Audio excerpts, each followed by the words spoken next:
Hello and welcome. I'm David Beer, contributing editor for Daily Kos Elections. And I'm David Neer, political director of Daily Kos.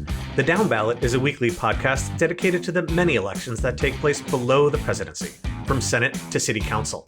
You can subscribe to the Downballot wherever you listen to podcasts to make sure you never miss an episode. Another busy election night on Tuesday. There was indeed, and we are recapping all of the top races, starting with an unexpectedly exciting special election in a conservative district in Ohio. Then we have several GOP primaries that went all kinds of different ways in South Carolina, some juicy races to cover there. There was also a ballot measure in North Dakota that is a conservative stalking horse to pave the way for term limits. Then on our deep dive, we are talking with Pete Maysmith of the League of Conservation Voters. LCV announced a plan earlier this year to spend $120 million on the November elections. That makes them one of the biggest players in this space. We have so much to talk about. It is a terrific episode, an excellent interview, so let's get rolling.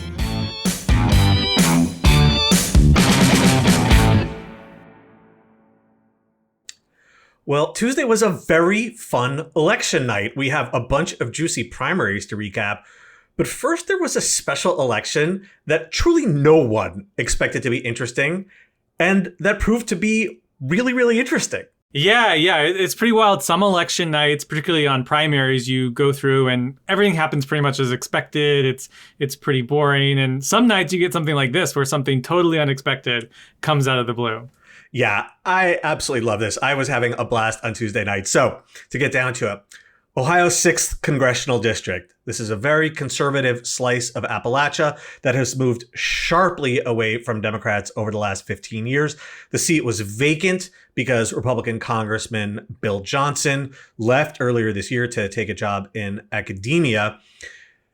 Democrat Michael Kripchak, despite this district's deeply conservative lean, turned in a massive overperformance compared to the presidential top lines. Now, Republican State Senator Michael Ruley still won the race, but by a pretty subdued 55-45 margin. And the thing is, Donald Trump carried this district by a whopping 29 points.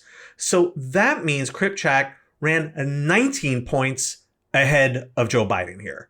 Yeah, that's really a wild number to see. And if you think that maybe Kripchak was an elected official or had some sort of pull that would mean that, oh, everybody knew him, that's not the case here at all.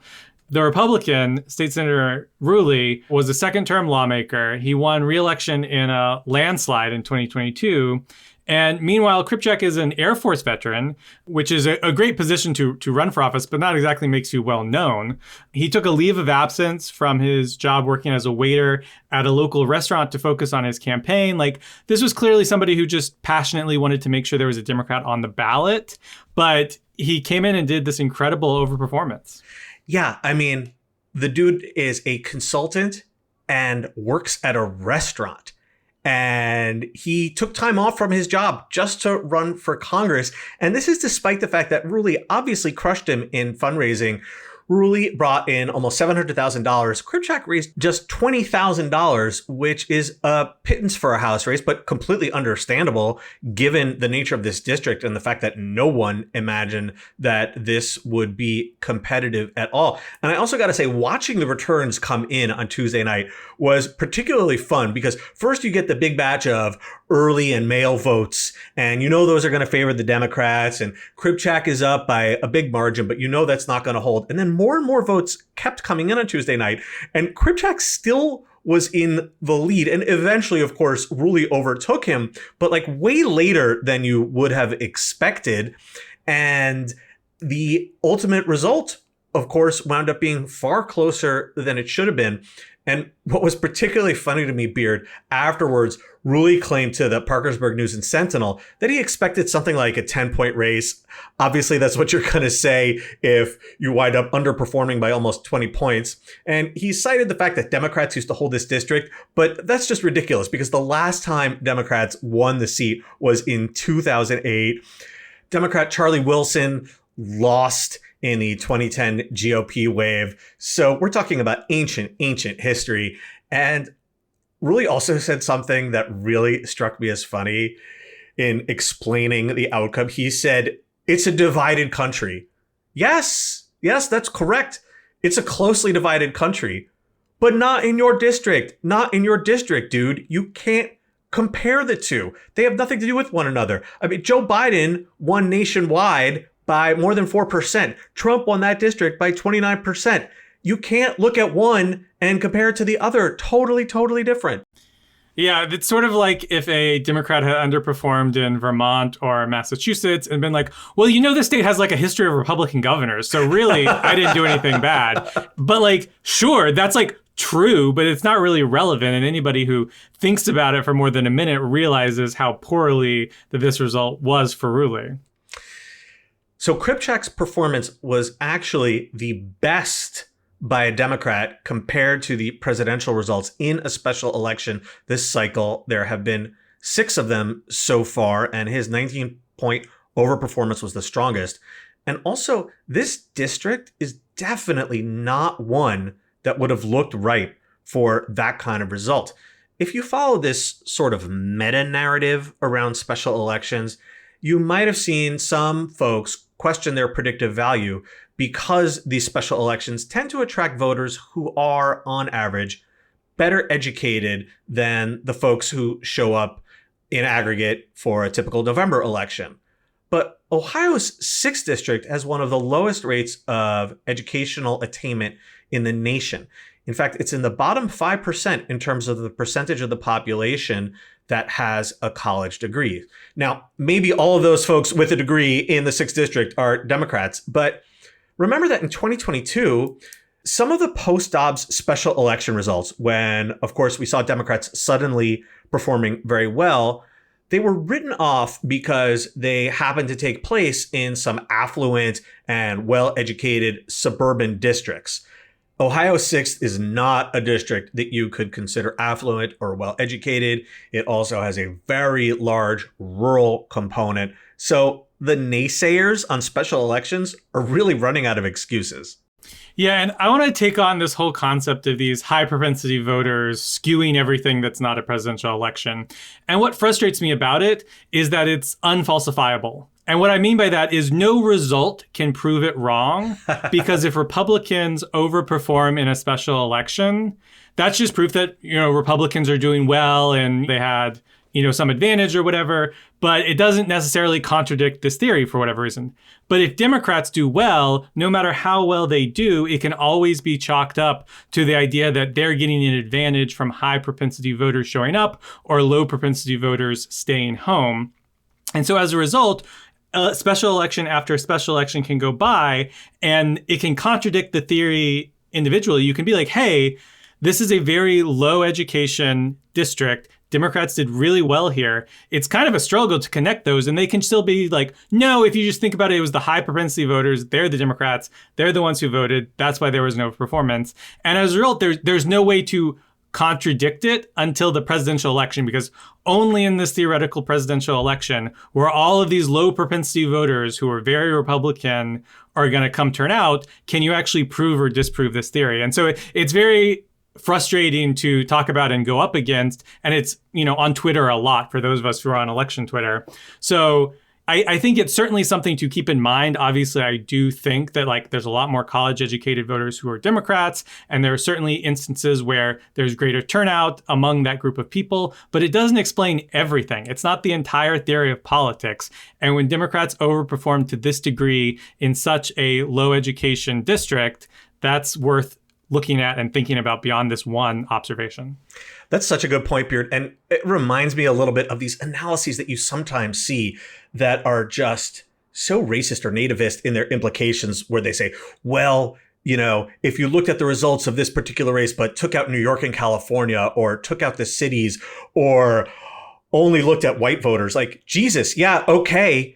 I mean, if you're going to decide that that's the legitimate electorate, you're engaging in some extremely troubling assumptions. And yeah, it does feel like these special elections, they're really, Democrat special elections because Democrats do so well and, with these high propensity, high turnout voters. Like, come on.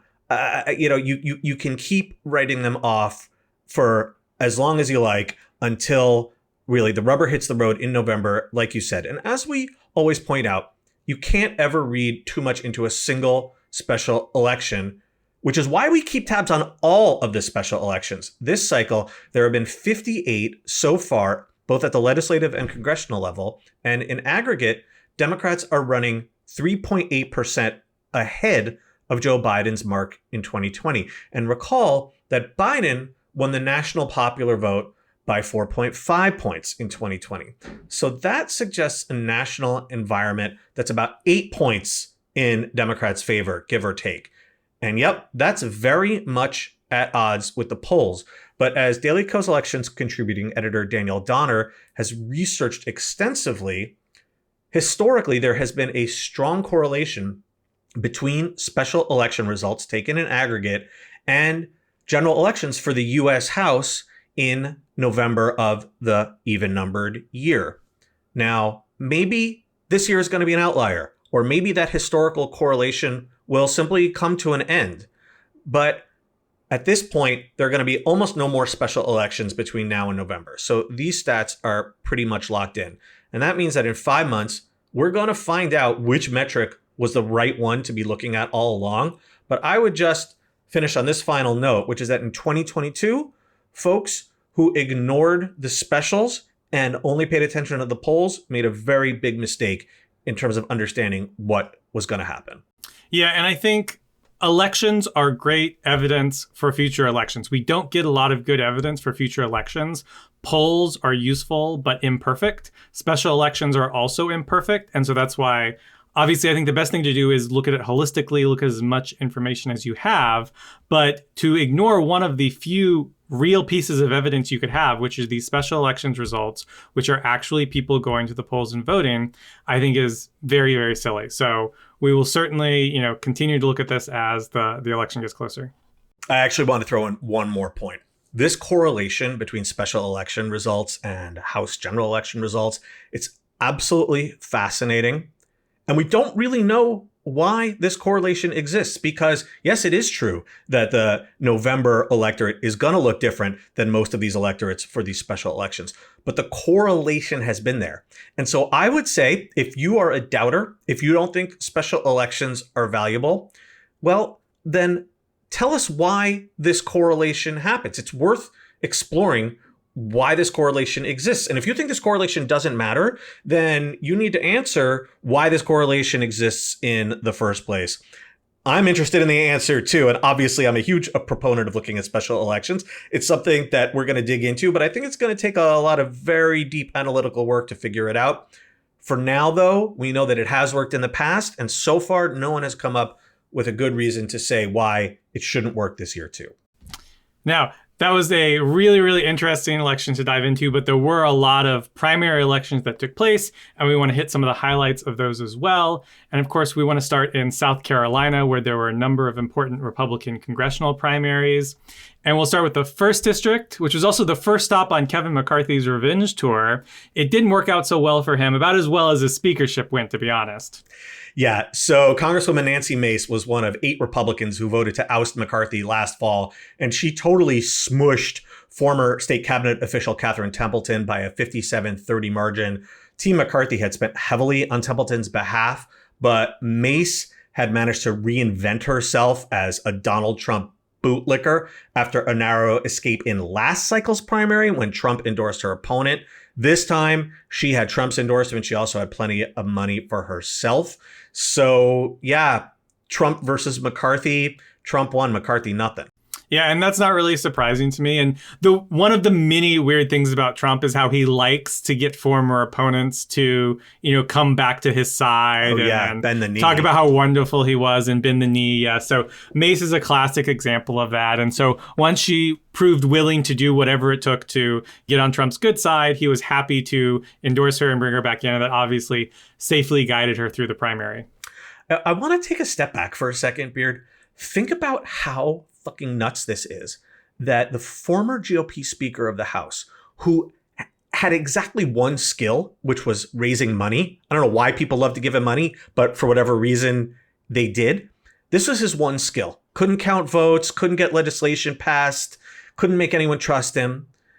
And instead of spending this money to try to help Republicans hold on to their extremely skinny 4-seat majority in the House, he is spending money trying to defeat Republicans in primaries. I mean, yeah, there have been a bunch of coverage of this and the whole McCarthy revenge tour, but my God, imagine the Democrats in disarray storylines. If Dick Gephardt were out there raising money, trying to defeat people who had crossed him way back when, I mean, it's completely nuts. Yeah. No, it's true that Republicans get away with a lot of this infighting, that it gets covered for sure, but they don't treat it like a disaster for the Republican Party writ large in the way that coverage of intra-democratic disputes get covered as a disaster for the Democratic Party writ large.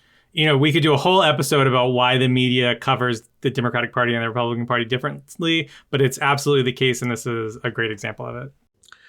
I also want to note that unlike the next two districts we're going to talk about, South Carolina's 1st district is a conservative seat, and in particular, it's that way because Republicans engaged in some very egregious racial gerrymandering that the Supreme Court greenlighted. But it's about Trump plus 9, and I want to point out that that's less red than the prior version of this district was in 2018 when Democrat Joe Cunningham flipped this seat. Trump had beaten Hillary Clinton by 13 points in 2016. Democrats have a very interesting candidate in businessman Michael B. Moore, who is the great-great-grandson of a legendary Civil War figure and Reconstruction era congressman named Robert Smalls. Smalls has an amazing story. In 1862, he and several compatriots escaped from slavery by stealing a heavily armed Confederate ship that had 17 slaves aboard, and they sailed it past rebel lines and into Union waters. Of course, this is quite some time ago, but it's an amazing lineage to have. This is going to be a difficult race, no question. Mace is certainly the favorite, but Republicans wouldn't have rigged the lines here if they weren't worried about the trends in coastal South Carolina. And I mentioned a moment ago that Clinton had lost the previous district by 13 points, but 4 years later, Biden only lost it by 6 points. And I think these same trends, I wouldn't be surprised if we see them continue. I think it would take quite a good Democratic year for Moore to have a chance at beating Mace, but I don't think this race is going to be a total walkover. Yeah, and it's pretty clear that if there's an area where that's Democratic trending that has this opportunity in South Carolina, it's the Charleston area. So if not this cycle, then in a future one for sure. Now, we've got 2 other Republican primaries in South Carolina districts that are much, much more conservative than the 1st district. First off, in the 3rd district, we're headed to a runoff between Trump-endorsed Pastor Mark Burns and Air National Guard Lieutenant Colonel Sherry Biggs, who was endorsed by Governor Henry McMaster. Now, Burns got 33% in the first round. Biggs got 29%, with State Representative Stuart Jones in 3rd place at 19%. The runoff is in just 2 weeks on June 25th. Now, we highlighted how disgusting Burns was in our preview last week. We're not going to go over all of that again. If you're interested, go back and listen to last week's episode. But he's really one of the worst when it comes to Republican candidates. And Biggs is, a very conservative Republican, but presumably less crazy than Burns. Yeah, just to give a little flavor in case you don't feel like flipping back to last week's episode, Burns said that anyone who tried to stop Trump from remaining in the White House after he lost the 2020 presidential election was part of a demonic attack from the gates of hell, and he claimed that the Jan 6 riot was a staged Antifa attack. He is as appalling as they come, and I feel like he's the sort of candidate who, in the short term, maybe would cause problems for Republicans with his big mouth, kind of like Mark Robinson, Lieutenant Governor in North Carolina, who, of course, is running for governor there. But in the medium term, electing guys like him winds up normalizing this lunacy. And I feel that a few years down the line, God, someone like Burns is probably going to feel pretty standard for a Republican. And that's a disgusting thought. Yeah, so that's definitely something we'll keep an eye on for 2 weeks from now. The last South Carolina district we want to talk about is the 4th district, where Representative William Timmons, who had been dogged by infidelity accusations, narrowly survived a primary challenge from State Representative Adam Morgan, just 52 to 48%. There wasn't a third candidate here, so there's no runoff. Timmons is free to the general election that he'll win easily. Now, Morgan is a leader of the state-level Freedom Caucus, which has caused a lot of trouble for the state GOP establishment in the state. So I'm sure there are a number of people who are glad to see him not win here. Timmons did have Trump's backing, so that certainly helps you get through when you're in a tough fight like this. But, who knows what might happen in 2026, which is obviously a very narrow election. And speaking of the Freedom Caucus, it looks like they knocked off a couple of incumbents on Tuesday night in the state legislature. It is really hard to overstate just how bitter the divide has become in a lot of these state legislatures between Republican leaders and Freedom Caucus types. There are now Freedom Caucuses in, I think, around a dozen states and growing. We talked about it several weeks back when Missouri Democrats took advantage of that incredibly deep fissure to successfully filibuster an effort to make the state constitution harder to amend. I think we're going to be seeing more of that. We're going to see more power devolve toward Democrats as these GOP leaders realize that they cannot rely on these lunatics on their far right flank in order to get anything done. It's going to be very interesting to see how things unfold in South Carolina and other states. One final note on South Carolina is that GOP primary voters also punished 3 Republican state senators, all of whom were women, who last year had banded together to stop the legislature from imposing a near total ban on abortion. One of them lost in an 82-18 landslide. That's just an astonishing spread for an incumbent. Another is currently losing by 31 votes. A recount could happen, but it's unlikely to change the outcome. And a third was sent to a runoff. She held off her opponent just 40-36. The state wound up passing a 6-week abortion ban anyway. So it just shows you how extreme Republican primary voters are on this issue and how out of step they are with the general electorate. And as Jeff Singer noted on the show last week, Timmons ran these really stunning ads in his congressional race attacking Morgan for being too extreme on abortion. And I got to wonder if that message actually hurt him. Yeah, it's almost impossible to disentangle, obviously, the other accusations swirling around Timmons and, Morgan's support and these abortion ads. But it was certainly shocking to me to hear about. And I would be really surprised if they helped. So it wouldn't have surprised me if they hurt Timmons in the end. One final race from Tuesday night was not a primary or a special election. North Dakota voters approved a ballot measure known as Initiated Measure 1, which was a state constitutional amendment that would bar anyone who would turn 81 in the final year of their term from representing the state in Congress. It passed by a wide 61-39 margin. Now, it may be that on the merits, something like this is a good idea, but conservatives are not pursuing this as some kind of high-minded policy goal. Instead, they're hoping that this will be a stalking horse that will pave the way for term limits. So by way of background, in 1995, the Supreme Court ruled that the requirements for congressional candidates set out in the Constitution, which include a minimum age but not a maximum age, can't be tinkered with by the states. They can't add anything onto that list of criteria, and that includes term limits. But that was a 5-4 decision, and the dissent was written by Clarence Thomas, so that gives you a sense of the ideological leanings of the dissenters. And of course, the court has grown much more conservative since then, and we've seen how eager this far-right supermajority on the Supreme Court has been to completely shred precedent. So it's very possible that there are now enough votes to overturn that 1995 ruling. And if that happens, then states would, at least in theory, be able to impose all kinds of requirements on congressional elections, including term limits. And those have been a disaster in states that have imposed them on their state legislatures, which is quite a few, because it means you wind up with a legislature full of people without any institutional knowledge. The old hands are people who've been there like 6 years, and that just isn't sufficient. Running state government is a difficult job. And man, Congress is even harder. The idea of term limits really scares me. Yeah, and if you think groups like dark money groups, lobbyists, staff have too much influence now. Just wait until you term limit the congressmen and congresswomen who have that experience out of office. And then you're going to have a government run by people who are not elected, who have influence because they're the ones who know how to get things done. And so that's what you lose when you put in term limits. You lose the people who know how to get things done in office, and then they have to be surrounded by people who know how to get things done, and they can be influenced that way. So it's really, really not a good idea. And hopefully we won't see this amendment, lead to all of this happening. Yeah, and I think that Democrats might be inclined to say, well, this is a measure passed by conservatives and precedent is on our side, so we ought to challenge this in court. My strong advice to Democrats, do not challenge this law. Just let it sit on the books in North Dakota.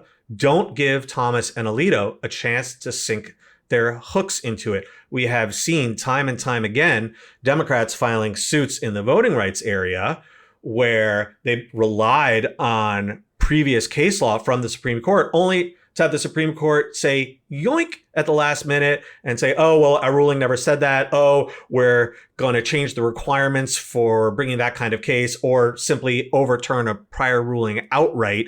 And you get to the Supreme Court and this case you thought was a slam dunk turns out to be a total loser. There really is no reason to challenge this. Democrats have almost no chance of winning a seat in the House or Senate in North Dakota anytime soon. And man, even if they do we really want to be running a candidate who's 80 years old? I strongly doubt that's going to be the case. Maybe some Republican will come along and challenge this ballot measure in a bit of kayfabe, but I think you'd actually have to find an octogenarian would-be candidate in order to have standing. So there's no reason for us to make it any easier for them to open this Pandora's box. Just leave well enough alone. This one doesn't matter. Pick a different fight. Well, that does it for our weekly hits. Coming up after the break, our deep dive is with Pete Maysmith, who runs political campaigns for the League of Conservation Voters, one of the top environmental organizations in the country. They are also a huge player in political campaigns in the United States. They will have a big role in 2024, and we have a great interview coming up, so please stay with us after the break.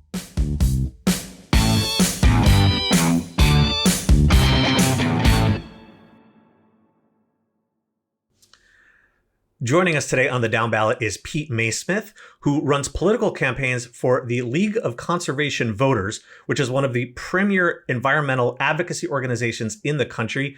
Pete, thank you so much for coming on the show today. Really happy to be here. Thanks for having me. Absolutely. So I'd like to start just by asking you about your personal background, how you got involved in political campaigns and how you came to LCV. And also for our listeners who may or may not be particularly familiar with LCV and especially its work on campaigns, if you could give us some background on that as well.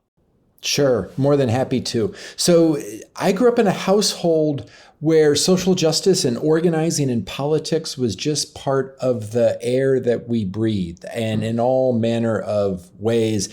I grew up in Colorado. This was during the peace movement, protesting, Rocky Flats, nuclear production facilities. This is a long, long time ago, right? And I was a little tiny kid, but the point is that it instilled in me that when you think something isn't right, do something about it. Something in society, isn't right, do something about it. So that led to being active, engaged politically in all manner of ways. And really, my entire career has been around organizing in politics and advocacy and working to, make this a better place for us all to live. In addition to kind of my personal background, I've been part of LCV and our Conservation Voters movement. That's our state affiliates. We have 32 plus state affiliates around the country, and LCV as a national entity. We are the Conservation Voter Movement collectively. I've been a part of this movement since 2009. And the reason that I do this work and what LCV and the broader movement is all about is advocating for strong, climate solutions, looking at environmental justice, and thinking about democracy and what we need to do to strengthen and harden our democracy, obviously in the moment that we're in, given the assaults that we see from MAGA Republicans and from the leading Republican candidate for president, Trump, right? And so we do that through politics and advocacy and organizing. We say that we believe who makes the decisions around policy matters terrifically. So we find pro-climate champions and we work really hard to get them elected. And then once they're elected, that's not enough, right? We then need to do organizing, we need to do advocacy, we need to lobby, we need to do communications work and much, much more to translate a political victory into a positive policy outcome that makes all of our lives better. Cleaner air, cleaner water, less climate pollution, a more secure democracy that's more open and accessible to all of us. So that's who LCV is and a little bit about me and why I love doing this work. I want to ask you about the past 4 years. Obviously, climate change is a huge issue for a lot of people. People always want to see things moving faster. They're frustrated with the pace of change, but there's been a lot accomplished. So what would you say to somebody who really cares about environmental issues and climate change in terms of, what's been the success over the past 4 years that LCV has seen? First off, I would say thank you for caring so much about climate and environmental issues. That's how we make change, is when people are passionate and engaged and active on the issue. So that is totally, completely fantastic. These last 4 years, President Biden and Vice President Harris have been the most pro-climate president and vice president in the history of the United States, period, full stop. So what do I mean and what does that look like? Well, we've got the Inflation Reduction Act, which is at a minimum $369 billion to move forward with clean energy and climate solutions. There's other vital pieces of legislation, like the bipartisan infrastructure law to clean up lead in our water, electric vehicle charging stations. But the point of those legislative victories is to jumpstart wind, solar, get us off of fossil fuels, which we obviously need to do, both from a climate perspective and because for too long they've poisoned too many of our communities. So that's one huge reason that we've seen so much success, or one area that we've seen so much success in the last 4 years. The other thing is really strong executive action by President Biden and his cabinet and his agencies. And there is a whole slew of rulemaking that's happened through the Environmental Protection Agency or the Department of Energy or Department of Interior. He's protected, for example, more lands and water area than any other president in his first term ever.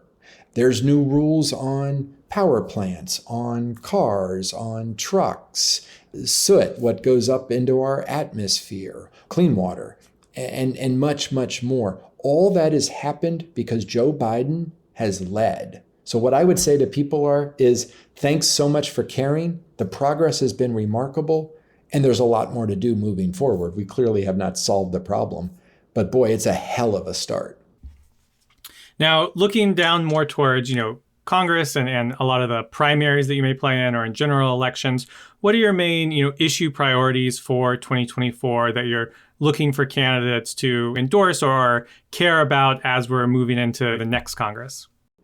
Well, we're looking back for candidates that supported the Inflation Reduction Act. So that's kind of an initial vital threshold. Then you're absolutely right. Okay, look forward. What more needs to happen? We've jump-started this clean energy transition in such a significant way, but there's more that needs to be done. We have to get to 50% reduction in carbon emissions by 2030. We're on the path to that, but there's both more legislative action and more executive action, so a second term of the president, but also, as you said, members of Congress, that needs to happen. What does that look like? It means that MAGA Republicans cannot be in charge of the U.S. House of Representatives.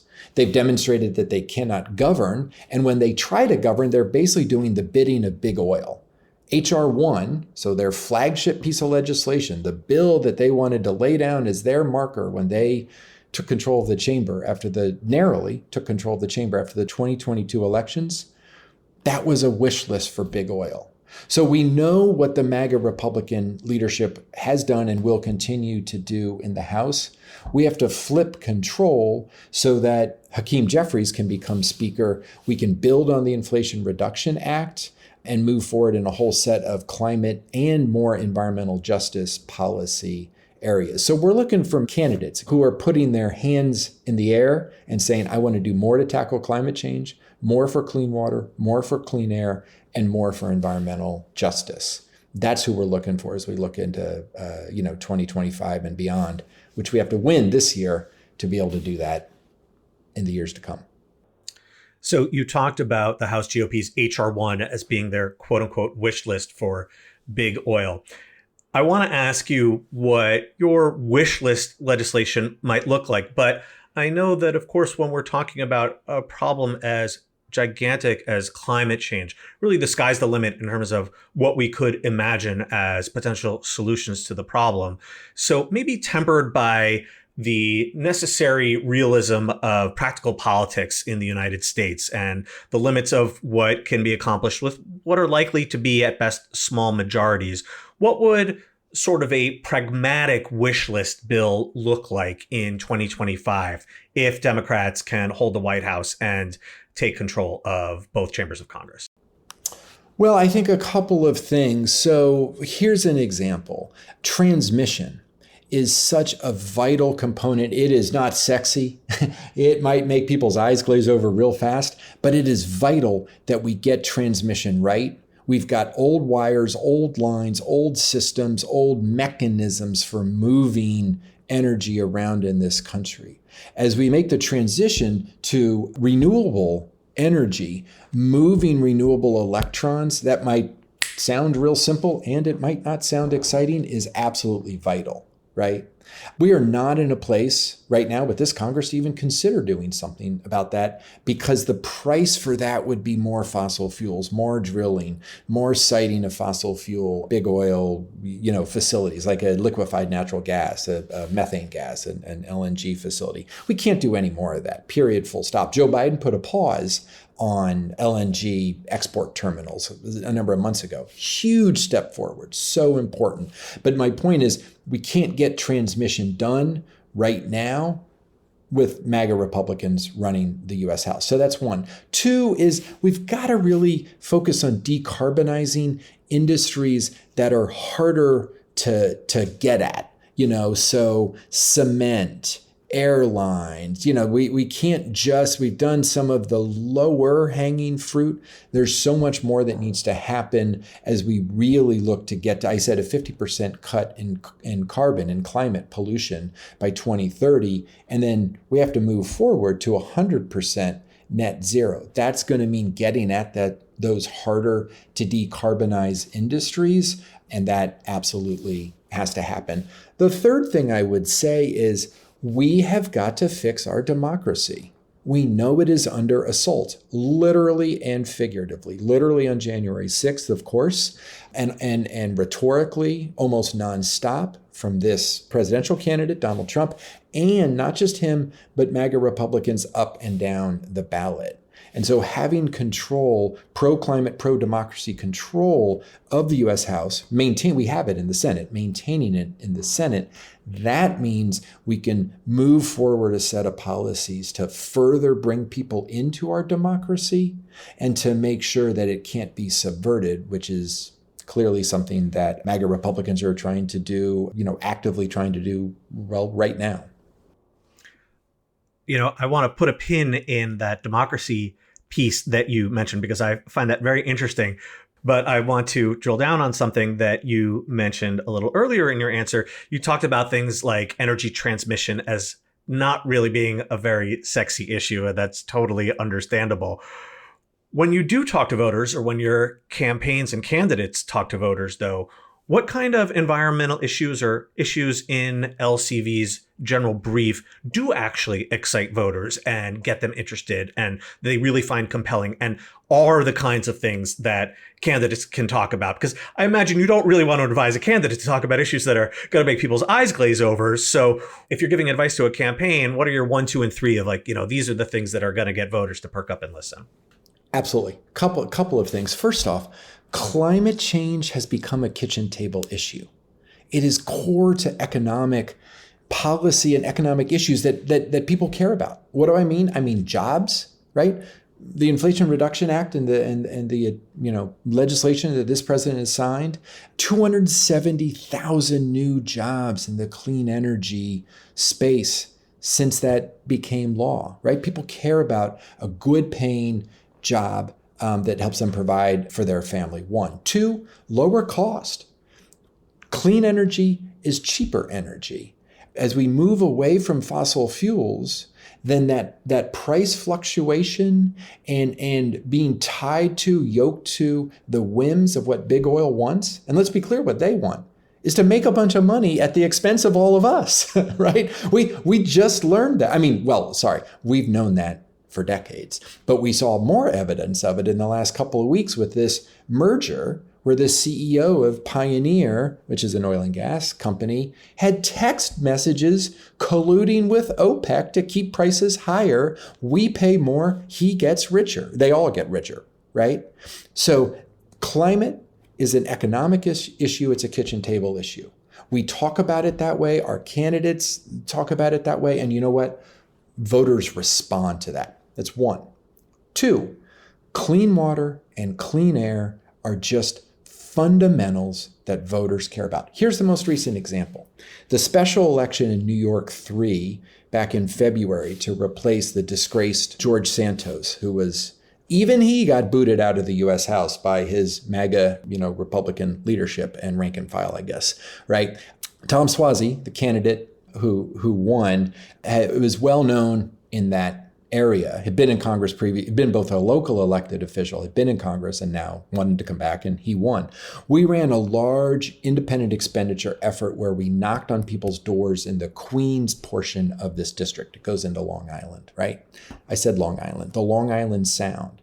It's part of the district. It's part of their community. It's part of what they experience on a daily basis. And you know what they both remembered that Tom Suozzi had worked on, and what they flagged as concerns they wanted to see progress on? Cleaning up the Long Island Sound. Water, right? Water. So sometimes I think we might, people think we need to kind of get overly cerebral and brainy and theoretical. People care about a good job. They care about lower costs, and they care about having a healthy family and a healthy community.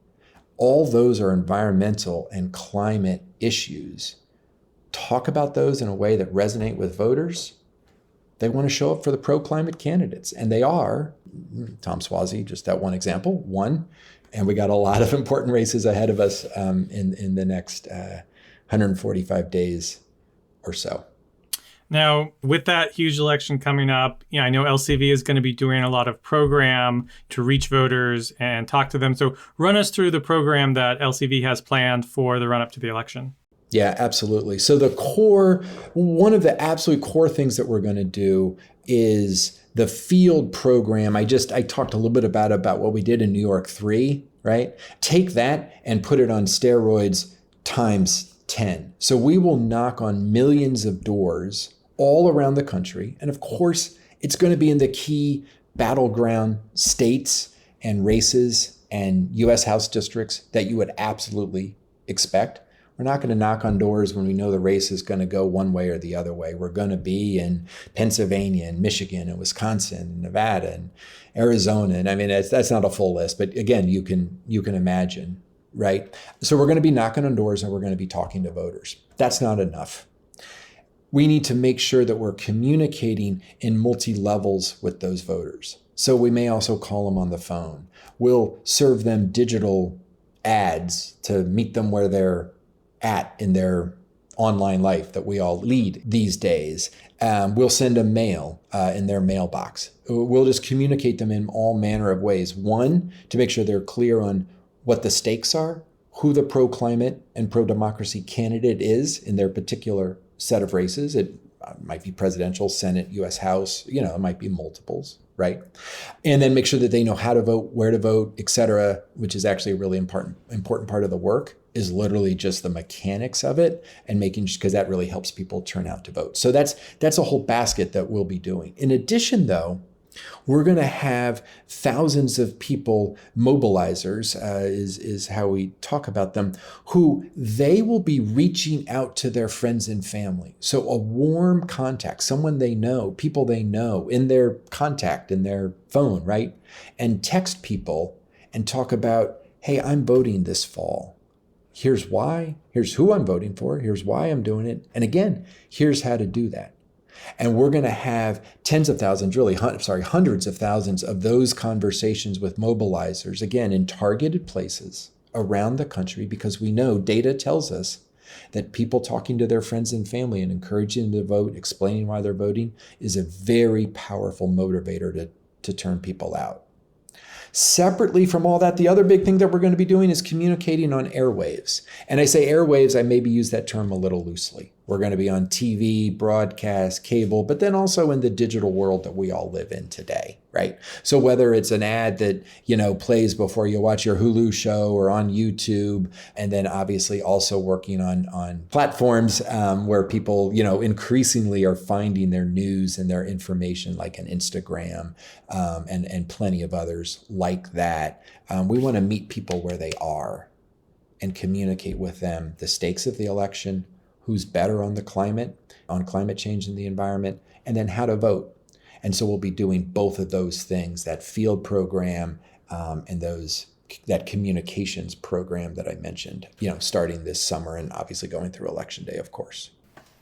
Now, you mentioned that obviously you'll be in all the places you would expect. So we know what the key Senate races are. We know what the key House races are. But what are some of the races that you're particularly focused on, climate champions that you feel like are most important for LCV to elect or bring back? Yeah, absolutely. Boy, there's a lot to choose from, right? So, maybe let's touch on just a few of the U.S. Senate races. So, someone like a Jackie Rosen in Nevada, she doesn't put her name in the spotlight. She doesn't have the Clegg lights on her a whole lot. She is just someone that shows up and gets the job done for Nevadans in the U.S. Senate and has been a terrific pro-climate champ. The primaries were just earlier this week in Nevada. There's a Trump-endorsed MAGA opponent that she'll be facing in that race, and that's a really important one. So that's an example of one like that. If you go up to Montana, and of course, obviously, you only have one 7-fingered organic farmer in the United States Senate. His name's Jon Tester. He's completely, he is so authentic. He is so true to his values, his beliefs, to representing Montana. And he stands up for climate change and for democracy and a whole lot of other really important issues, veterans, abortion access, and many, many more things. He's running against somebody who's not from Montana, who came in, made a bunch of money, he's closing off public lands, charging people to go hunt and fish on lands in Montana. That's not what that state's all about, right? And so Jon Tester and that race, we've been there before for Senator Tester when he ran the first time in 2006, his first reelect in 2012, again in 2018, and we'll be there again in 2024. So those are, again, that's not a full laundry list by any sense. I guess I should just mention Ruben Gallego in Arizona. He's a current member of the U.S. House. That seat is open because Senator Sinema chose not to seek re-election. He's running against Kari Lake. How MAGA can you get? She ran for governor. She lost. She still doesn't accept that she lost that race. She doesn't accept Donald Trump didn't thinks or says that Donald Trump won the 2020 presidential race, which we all know is a load of crap, right? Well, Ruben Gallego, you talk about a champ, right? Now, he's only represented a congressional district, so he's got to introduce himself to the whole state of Arizona. And we're very much going to be a part of that. We've already are running a spot in Arizona with Somos, our great friends at Somos. It's a Spanish language spot talking about who Ruben Gallego is. growing up, military background, supporter of the Inflation Reduction Act. It lowered insulin prices, and it's creating clean energy jobs in Arizona. That ad's running right now, and we're going to do a lot more like that. So those are just a couple sample of some of the races that we're excited about. I'm curious to know how far down the ballot does LCV's work go? And in particular, if there are any challengers, folks running against incumbents for House races trying to flip Republican seats that you might want to highlight. Yeah. Well, we actually go really far down the ballot in partnership with our state LCV affiliates. I mentioned earlier the Conservation Voters Movement. I said we've got 32 plus around the country. Full disclosure, I used to run one of those. I ran Conservation Colorado for a long time and was their executive, that group's executive director. Is totally, completely fabulous role to have. I was lucky to have it. So we work with our LCV affiliates in states all around the country. I'll just highlight one. I'll go to the U.S. House as well. But let's go to North Carolina. So as of course, everybody knows, not that many governor seats up this year, but there are about a dozen, and one of them is in North Carolina. For us, it's our top priority. Roy Cooper, 2-term pro-climate Democratic governor, he's term limited out.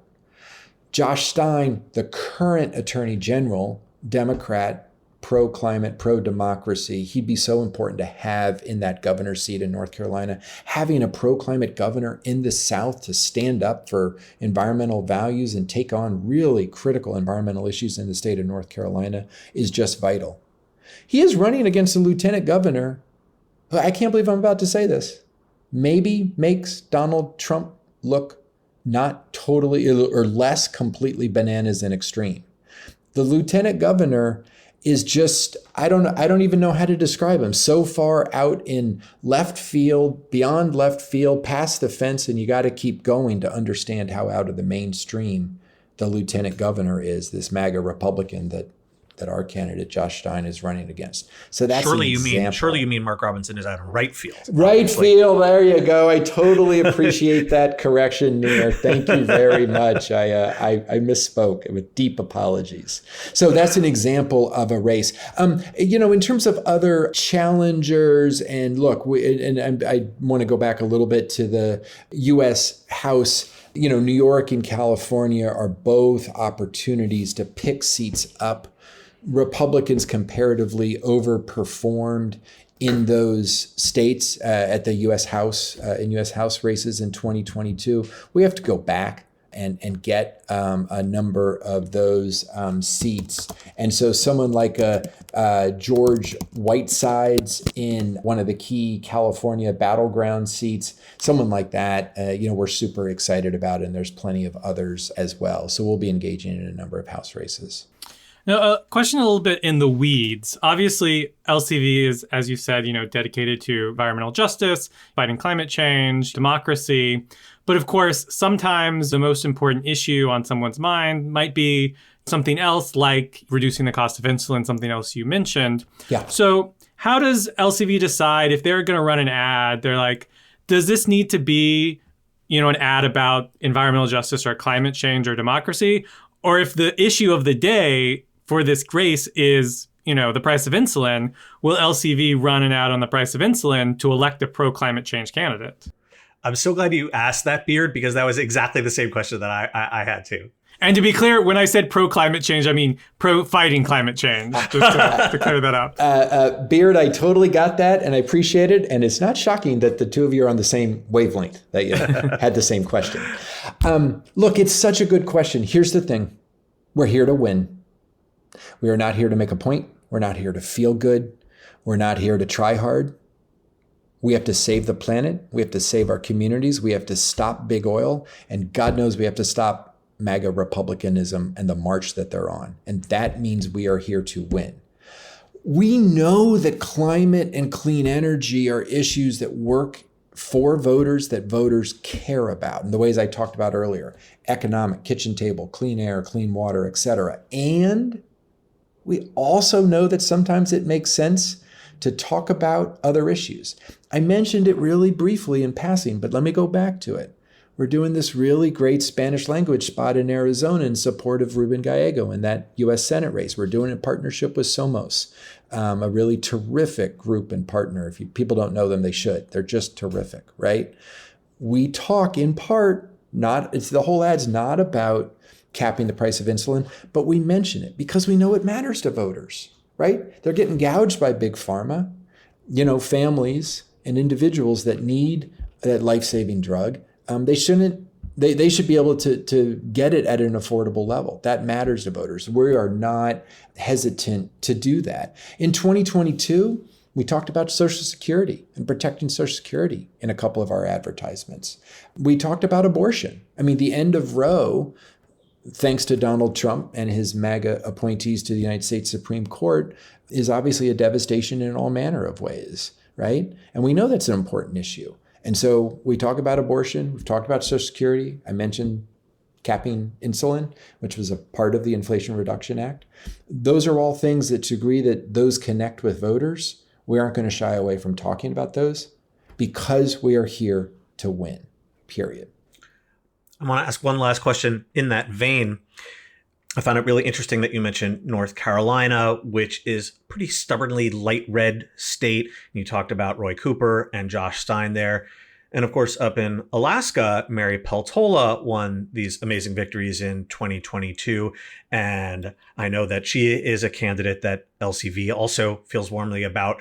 In these more conservative areas, states and districts, what sort of advice do you give to Democrats who are running and maybe have a little bit less room to operate than someone in a bluer area, but still, as you've mentioned, these sorts of issues, these kitchen table issues, these personal concerns are really quite universal. So what kind of advice do you give?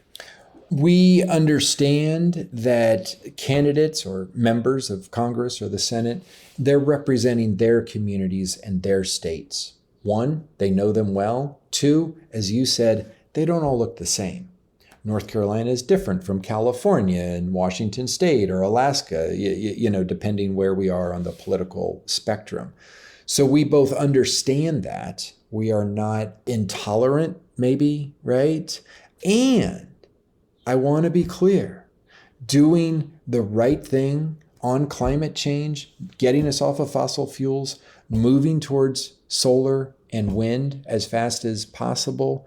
It's good for jobs. It's good for people's bottom lines, the cost issue, and it's better for their communities. And candidates in even more conservative states know that. Go back to John Tester, proud supporter of moving forward on clean energy. Look at Sherrod Brown in Ohio. That's a state that is, I think the phrase you used, Nir, was light red for North Carolina.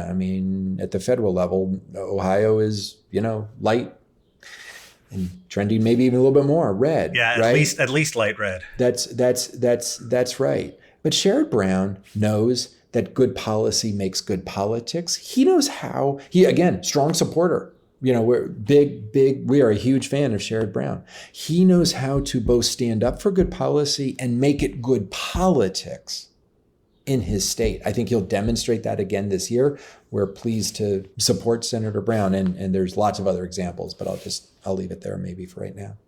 Well, we have been talking with Pete Maysmith from the League of Conservation Voters on this week's episode of the Downballot. Pete, before we let you go, where can our listeners learn more about the LCV? Where can they find you online and on social media, and also you personally? Great. Well, again, just thanks so much for having me. Folks should go to lcv.org. We do so much more than I just said here, so you can find out about who we are and all the great work that we're doing. On social media, LC Voters is where you can find us on Twitter and Instagram and throughout the social media world. And I'd certainly love to see folks and connect on social media as well. And you can go to P. Maysmith, my first initial, P, last name Maysmith, and you'll find me on Twitter. And I look forward to hearing from folks. Look, the most important thing is people engage. Obviously people listening to you all are engaged. I know that, right? Of course. But now is our moment. We've got to charge forward. We've made more progress on climate change in the last 4 years than we ever have previously in the history of this country. and we cannot let big oil and MAGA Republicans try to yank us back the wrong way. And that's from the presidential to the U.S. Senate to the United States House to the governor's race in North Carolina and lots and lots and lots of other races that we didn't get to today. So, yeah. Well, I love ending on an optimistic message like that. Pete, thank you so much for joining us on the Down Ballot this week. I so appreciate you both having me on. Thank you very much. That's all from us this week. Thanks to Pete Maysmith for joining us. The Down Ballot comes out every Thursday, everywhere you listen to podcasts. You can reach out to us by emailing thedownballot@dailycoast.com. If you haven't already, please subscribe to the Down Ballot and leave us a 5-star rating and review. Thanks to our editor, Drew Roderick, and we'll be back next week with a new episode.